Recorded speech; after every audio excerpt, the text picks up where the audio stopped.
Hello there, my name is Behbakht. I am an online entertainment journalist as well as a podcast and a content producer for those who are visiting my channel for the first time. Some of you may recognize me from the Flash podcast, Hero Hollywood TV, or and so on, and it's kind of like my first video review of anything that I do. I'm trying to expand, doing some more different things that on the internet and whatnot. So I'm actually going to be doing a review on Suicide Squad that just opened today. And if you haven't seen the film, there will be spoilers. So if you want to go see the film first and then come back and watch this video, do that instead because I will go full out on spoilers. So you had your warning. So let's talk Suicide Squad. I had read only a few tweets and a few headlines from critics about this film, and because like I said, I don't like to go into a film and see, have other people's thoughts about the film before I get to see it, because that's just the way I work. I don't want to go. I don't want to have any opinions about the film before I've even seen it. And after having seen that and really thought it through, I respect my fellow critics out there. Anyone who has their thoughts about Suicide Squad, entitled to their opinion. I do think this film is getting a little bit too much hate. I don't think it deserves the critical points that it's been getting from some people out there. Suicide Squad is an amazing movie. I think it's a lot of fun, and it's a huge step for DC because one of the things that we haven't really seen a lot in the past few years with the other DC Comics films, sorry, my chair is kind of bad quality, is that we don't see a lot of humor in them. Which I can understand why, because, the DC universe is different from Marvel, but at the same time, you can have some jokes there and there and whatnot. But Suicide Squad is so much fun, and it's also very, it's a very serious, good film, and it tells a story about these vicious villains that have, in the DC universe, like Captain Boomerang, Deadshot, Harley Quinn, and Slipknot, and Diablo, and all these people that are assembled as Task Force X by Amanda Waller, played by the amazing Viola Davis. And I'm just going to talk about the film as a whole. I will discuss story. I will discuss the directing and also the performances. So kind of just give an overall discussion. Like I said, I'm new with this. I haven't done this a lot, so bear with me, and hopefully I will do a good job.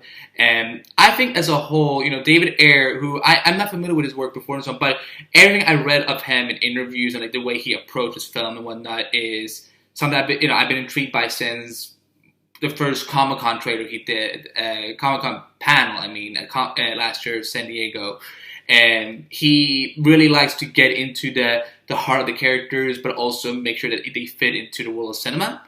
And I like that, I heard that he had apparently only had 6 weeks to write the script, which I'm like, okay. So, but I think the end result, look, no film is flawless.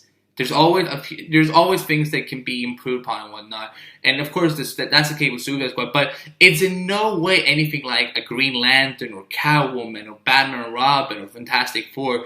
Suicide Squad it's up there with the good comic book films out there, and I feel that the people that have been, like I said, my fellow critics out there, they're entitled to their opinions. They can do and say whatever they want, regular fans as well. But I do think that it's a little bit silly how people have been approaching with this film. I think it's a little bit exaggerated, and I think that a lot of its good things are being missed. So if we talk about the performances, for example, I know a lot of people were had their hesitations with Will Smith as Deadshot because I don't know why, because Will Smith is one of our finest actors in this generation. He has one of the best charismas that I've ever seen, and he kills it as Deadshot. And one thing I've loved with Deadshot since watching Arrow and read a few comics with Deadshot is that there is a humanity within that assassin. And, in this case, it is his daughter, that he's trying to do a lot for. And I respect the hell out of that. And he's funny, and he's like, you can't mess around with him, he will gut you if you, don't follow through or if you're trying to screw up something. And he lives up to what my ideal version of Deadshot is. And I can't wait to see him in more films and whatnot. And I think he's a great leading force.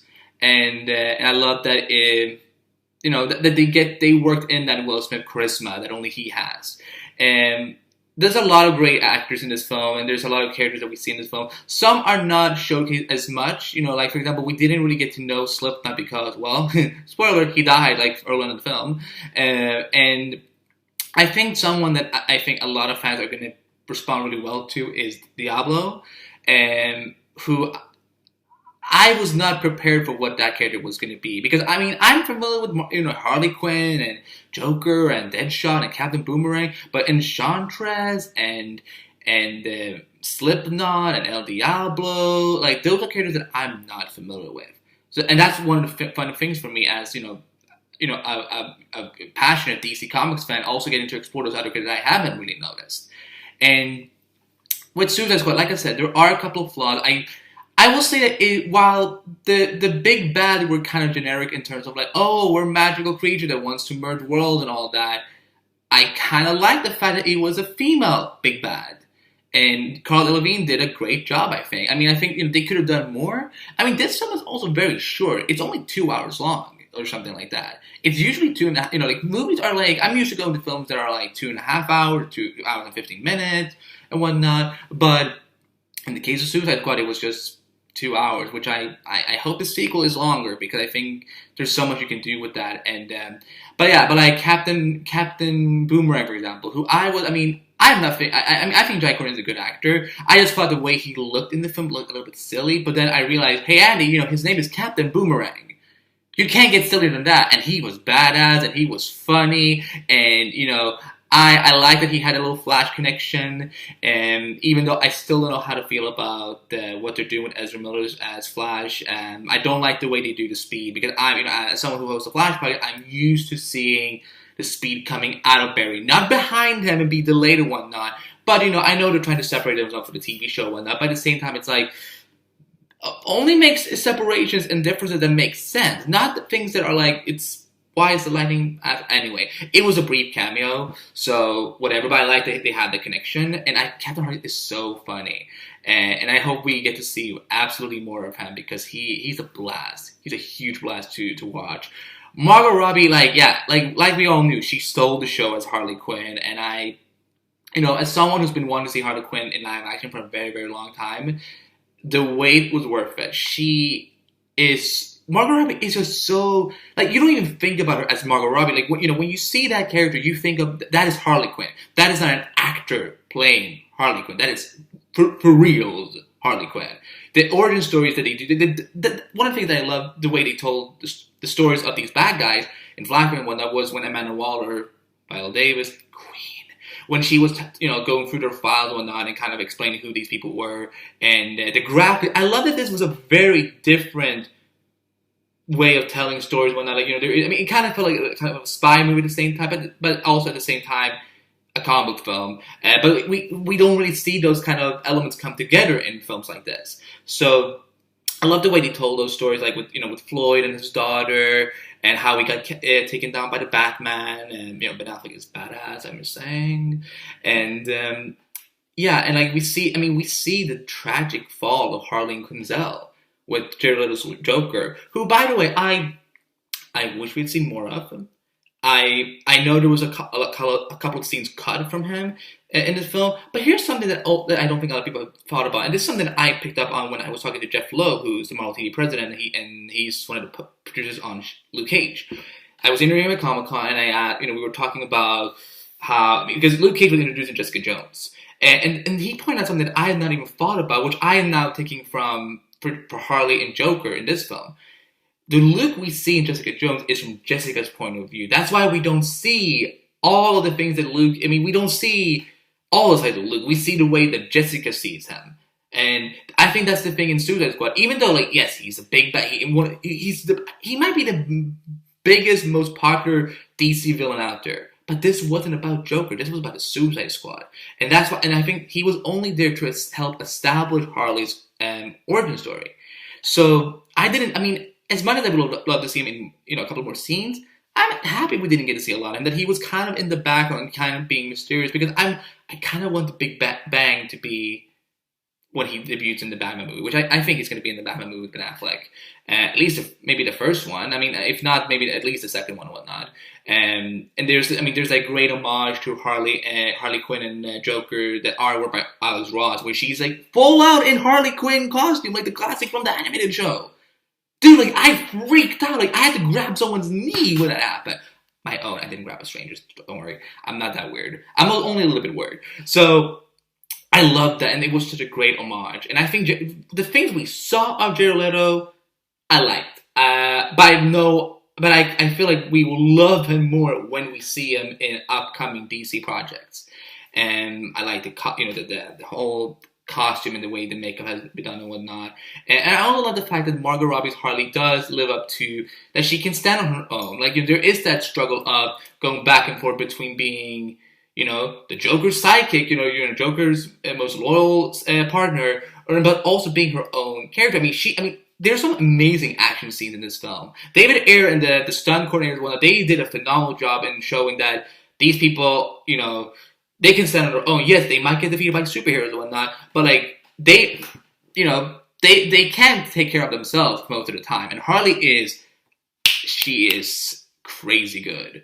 Katana also, someone who I would appreciate seeing more of. Like she didn't really talk a lot, but Karen Fukuhara, I think that's her last name. Karen, if you're watching, which I don't think you will be, but if you're watching, I apologize in advance if I mispronounce your last name. I'm bad with names. I love the emotional aspect of Katana and how they really told her story, because her sword is, it's a big deal. Like when she's crying, talking to her husband, whose soul is trapped inside that sword, and that broke me even. And like I said, Diablo was someone that I was surprised about. I didn't know much about him, but I loved how he was very complex. They all were, but he was really complex, where it's like he has been bad, but he tries to be good, but he can't. But he knows that the power within is greater than that, and that's just it. And I hope he isn't dead, because we didn't see a body.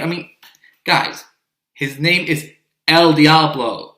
Diablo, like the devil, the devil, fire, and all that. He shouldn't be dead, so I hope he comes back. Because I think he's going to become a fan favorite personally.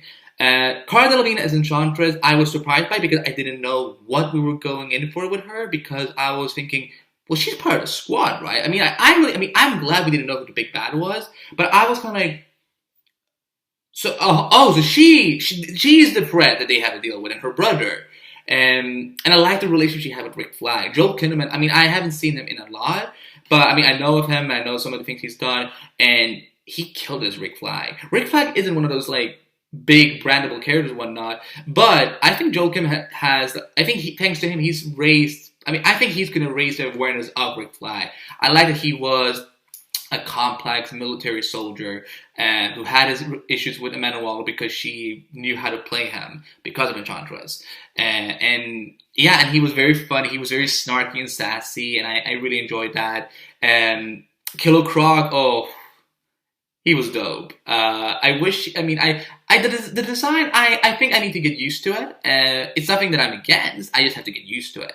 It looks good, and I like that he was... He was also very witty. That's the thing.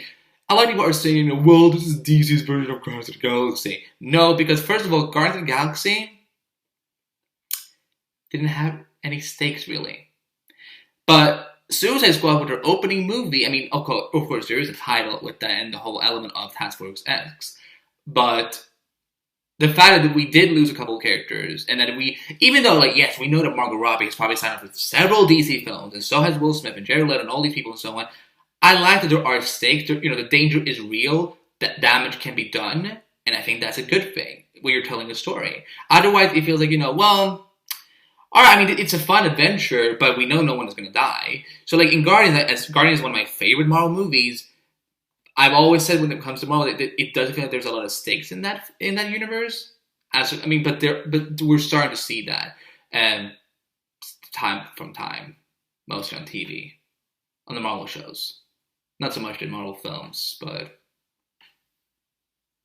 what can you do? I'm sure we will get there. But I liked what they did here that we never knew who would be surviving and whatnot. So I'm really glad with that. I also really enjoyed Amanda Waller. Viola Davis is, I mean, I would kneel in front of that woman. I would work for her. I would do, I mean, if she tells me to, go smack that ass or something like that, go do that or whatever. And so I would like, yes, ma'am. I mean, reporting for duty. And, because she's that amazing. I love Viola Davis, and I think she's perfect as Amanda Waller, and I hope we see her as much as possible, that she's signed like, a 700 movie deal or something like that, so we will see her as much as possible, because I like Amanda Waller. You don't really know where to stand with her. She's not bad entirely, but she's not entirely good either, so that's why we see those different layers, and I like that it's very tough to break through her shield, through her skin and whatnot, and I think overall, I mean, the group works. The ensemble is amazing. David Ayer and the casting directors and all that, they put together a very good group of people that you feel genuinely fits together, even though these characters are supposed to hate one another.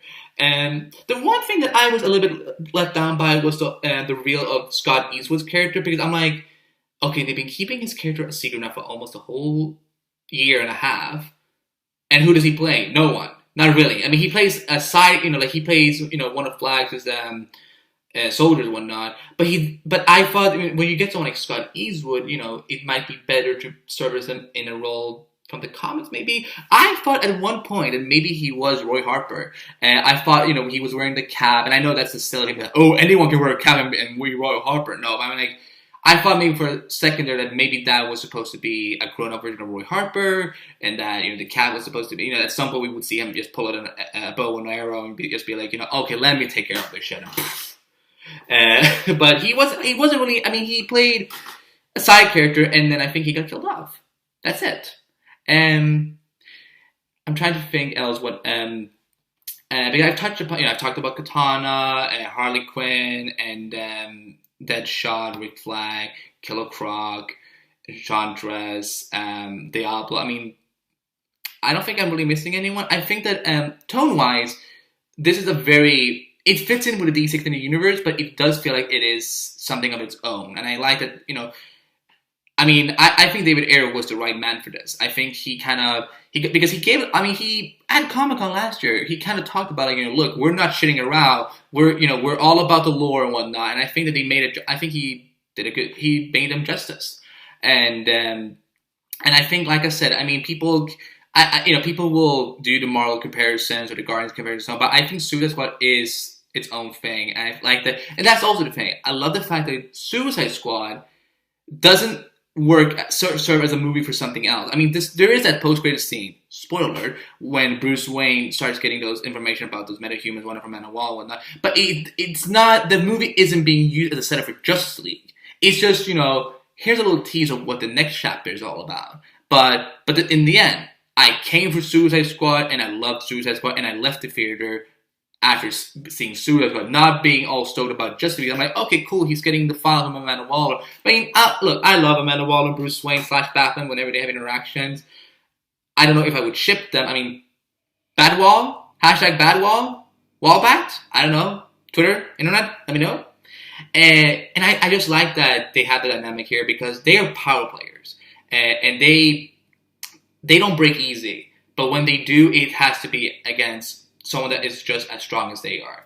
So Amanda Waller being opposed with someone like Bruce Wayne or Batman might be one of her only weaknesses. That might be the only people that can break through her. But she can break through him also. It's all about the wordplay and how they interact. And I think that, again, the only issues I had with the film was that it should have been longer, and the villains could have been a little bit more. I mean, because I get it. We've seen this whole magical beings or, alien beings trying to invade the Earth, the planet or whatever, and so on with their own world. But at the same time, this film was about the Suicide Squad. So at the end of the day, I don't think it mattered who would have been the villain, or how complex they would have made them, because in the end, I was there to see those different mixture of characters be together. I never came to be like, I love complex and fascinating and multi-layered villains. But I'm also fine sometimes with just the classic villains we get and so on, because that's how they started out. That those were some of the most beloved villains when the whole comic book fiction and all that started many years ago. So yeah, and I do feel like, I mean, I'm gonna probably go see it again and so on. I mean, I felt there were times where you could tell that, it wasn't fair of Warner Brothers or whoever decided to just give David Ayer 6 weeks to write the script, because that's a very short period of time. And so, yeah, I felt there were times where I'm like, yeah, okay, but it doesn't lower the quality of the film. And in fact, I mean, it still somehow magically works in pretty well. And like I said, I respect any critic out there, or anyone who has their negative, that doesn't really feel this movie. I respect their feelings about it, but I do think that some of the criticism out there is exaggerated. Because, and it's like, people always like to assume that critics that hate Batman Superman or Suicide Squad, they were probably hired by Marvel to write crappy reviews and whatnot. It's like, no, that's not, guys. Trust me, they don't do that. They don't. It's not like Warner Bros. Is hiring reviewers to crap on Marvel movies and whatnot. Like, no, they don't have time for that shit. So, and not really the money for it either. They can spend their money on something better than, but that's the thing. Comic book films and universes, they have to rely on one another. Like the Marvel Cinematic Universe, they need DC to success in order for them to be able to keep going. DC is the same thing with they need the Marvel Universe and so on to keep succeeding, so that people will still come and watch superhero movies, and to show the audience out, to show advertisers whatever and so, or studios that comic book movies are still selling. So I don't believe that they're always trying to, we want to see DC fail, we want to see Marvel fail. Like, I don't really believe in that. But you know what? I'm a very naive person, so it doesn't really matter what I think, because I'm sure that there's a dark side to everyone.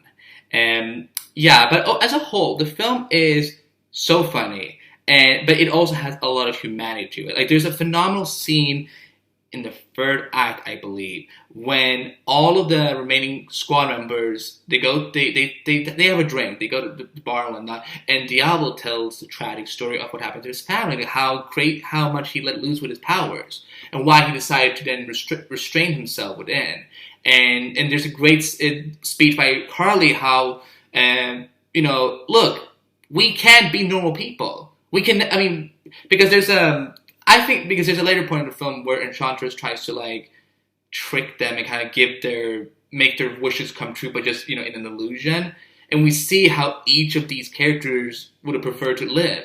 Deadshot wanted to kill Batman. Harley wanted a happy life with Joker, with a kid and all that, a normal life. And Diablo wanted his family back. I mean, the best villains. There's two sets of villains that I love. One is the classic ones that are, we're here to be evil because we can. I'm fine with that. But I also love the complex and the villains that, maybe sometimes they didn't choose to become villains. Maybe their environments or, the people in their life made them. But of course, there's all the people that just say, hey, you know what? I'm going to become a villain and be a villain. Simple as that. And I like that. I'm totally fine with that. So, but in this film, in that scene where you see Aaron reacting to Diablo's story and whatnot, I mean, it makes me emotional just thinking about it, because seeing their reaction, I didn't expect that. And like I said, these people can go rogue at any point, and they do. They try to. Captain Boomerang at the beginning of the film, right in the mission, tries to get away, but instead Slipknot ends up dying because he does get away. And then, they pulled, they put the bomb in the, just in the comics. And which is what I love so much. This film feels like it lives up to the whole idea of Suicide Squad. Yes, the costumes are a little bit different from what we're used to, And Chandra's, I don't know what the heck was with that design. I didn't really care much for it. I did like her second version of the costume where she wasn't showing as much skin, but that's just me. And I love that Harley. I mean, I like this. I'm getting used to this new Harley Quinn costume. And And Katana's costume. I mean, I love the costume overall. I think Deadshot's was my favorite costume, along with Harley's. Um, and something I also enjoyed was the fact that none of the female characters died, because these are badass, strong female DC characters that I want to see more of. There's a reason why we're already in development of a Harley Quinn-esque movie, which is probably gonna have Birds of Prey in it, but it's probably it's gonna be led by Margot Robbie as a producer and whatnot, and and I think hopefully Katana will be in it too, because I think Katana is a very, very intriguing character that you can do so much with if you do it the right way. Yes, she's bad, she has her sword and whatnot, but I think she's more than that. I like, there's a good scene with her where she's showing how painful it is to be her, because she doesn't show a lot of emotion until that one scene where she's screaming and talking to her husband who's trapped inside the sword, and so on. And yeah, flaws with the film. It should have been longer. I would have wanted to see what could have happened if David Ayer had had more time to write the script. Like that, it's a good story. It's a well written script, I think, and that this is a film I'm gonna go back and watch over and over again, because it is just so much fun. And it's and I feel like I'm still gonna have that surprise first reaction to anything that happened in the film every time I see it, because that's just how good it was. And then there was the way they portrayed the big bad. It could have been done a bit better, but overall I think that they did an amazing job with this film. I can't wait to see what other films they will be doing. What other stories they're going to be telling in the Suicide Squad franchise. Which look, there's a sequel already in development. David Ayer is in talks to return, as well as with Will Smith, and I think that Suicide Squad has the potential to be. I think it's gonna get better and better for each film they do.